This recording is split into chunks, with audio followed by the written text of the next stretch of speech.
Pessoal, agora para fechar com chave de ouro aí nosso trabalho sobre botânica, a gente vai falar um pouquinho mais aí sobre as angiospermas, mas dessa vez a gente vai ver ali que elas se dividem em duas classes distintas. Então, as angiospermas, elas formam as duas classes, as monocotiledôneas e as eudicotiledôneas. Provavelmente vocês já fizeram uma vez na vida, pelo menos, algum trabalho ou alguma pesquisa, algum para casa que seja diferenciando esses grupos. Só que antigamente a gente via mais na prática ali. Igual a gente pegava um feijão, a gente via ali que o feijão ele se parte em dois, e a gente pegava um milho e via que o milho não se partia.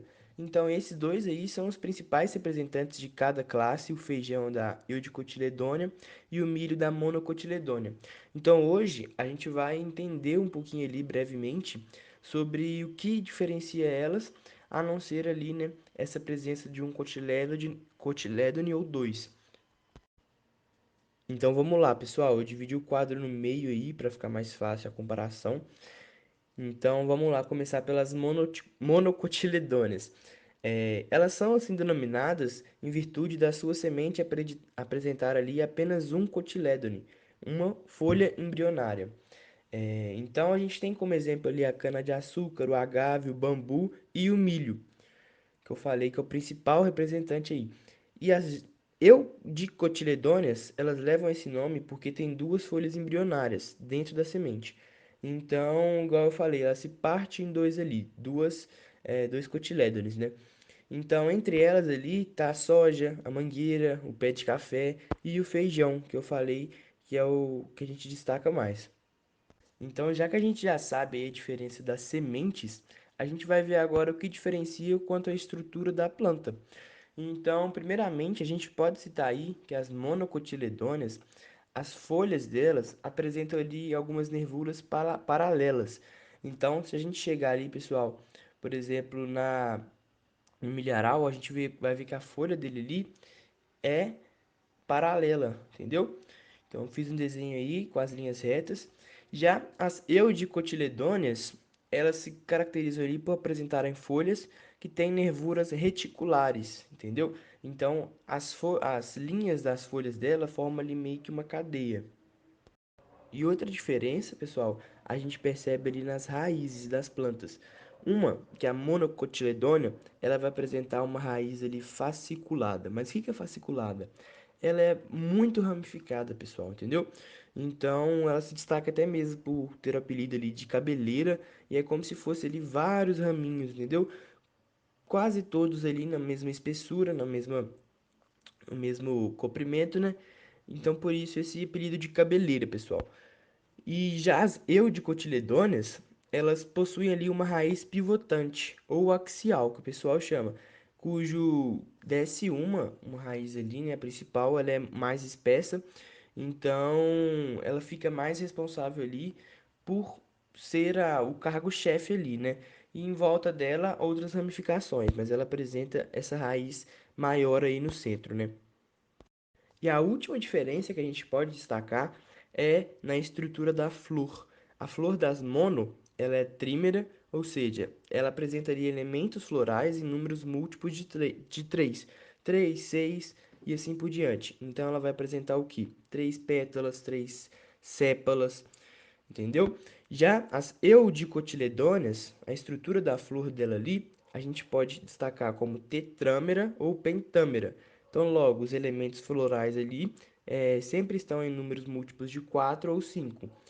Então, a flor dela, ela é mais estruturada, né? E sempre apresenta aí as pétalas, as sépalas em múltiplos de 4 de 5. Então pode ser 4, 8, 5, 10 e assim por diante, pessoal.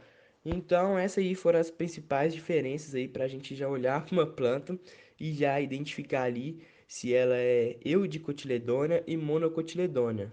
E vale destacar também que eu falei olhar para uma planta, mas a gente tem que saber que apenas as angiospermas recebem essa classificação, beleza? Até mesmo, claro, pela presença da flor. Então, pessoal, a gente já finalizou aí todos os grupos vegetais, né? Porém, eu fiquei de trazer uma curiosidade para você sobre fruto e pseudofruto. Então, sem mais delongas, né, vamos falar dessa curiosidade agora, mas bem brevemente, para até não confundir a cabeça do pessoal, né? Então, o fruto, por definição, vocês já sabem, eu já falei, ele deve vir do desenvolvimento ali, do ovário da flor, né? Então, o fruto ele vem do ovário e o pseudofruto vem de onde? O pseudofruto é quando outra estrutura ali da flor ela se desenvolve e dá origem a esse falso fruto, né? Então, por exemplo, no caso da maçã, a parte da maçã que a gente come, ela não é o fruto, mas sim o receptáculo floral que desenvolveu e deu origem a essa estrutura. E o fruto da maçã, ele fica na parte de dentro ali, naquela espécie daquele caroço, que protege ali a semente da maçã. Outro caso também é o caju. A parte que se extrai o suco ali do caju, ela é um falso fruto e ela é proveniente ali do pedúnculo floral, que é uma estrutura pequenininha da flor. Então o caju também ele tem esse esse falso fruto e engana muita gente. Então, onde fica o fruto do caju? Fica naquele caroço que fica na parte de cima. E, e é desse caroço que a gente tira ali a semente, que é a castanha do caju. Então, o que a gente come ali de tirar gosto e tal, que é a castanha do caju, ela é a semente. E o que envolve ela ali é o fruto. Tem outros casos de pseudofruto, os mais conhecidos são o do abacaxi também, que os frutos verdadeiros eles estão localizados ali na casca, né? E o abacaxi é muito importante também, que é a junção ali de várias flores que se juntam para formar uma estrutura ali mais chamativa, que é o abacaxi.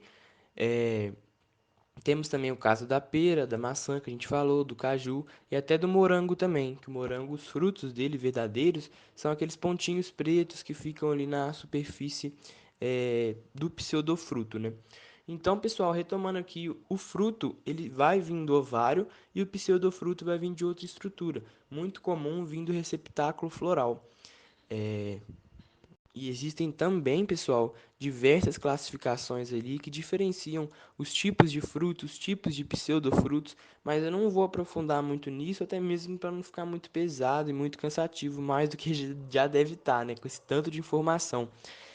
Mas é só para a gente saber mesmo que existem vários tipos de frutos, vários de pseudofrutos, e inclusive quem quiser pesquisar depois aí, é uma curiosidade muito bacana, porque a gente descobre diversas informações aí que pra gente era totalmente ao contrário, por exemplo, no caso do caju. Mas é isso aí, então, pessoal. Com isso, eu fecho tudo que eu tinha para falar aqui na aula de hoje sobre as gimnospermas, sobre as angiospermas, e assim a gente dá final aí, né? A gente finaliza o nosso trabalho sobre botânica. Espero que todos tenham entendido. Na aula de amanhã, a gente vai tirar um tempinho aí para estar respondendo algumas dúvidas e até mesmo as questões que a gente colocou no roteiro.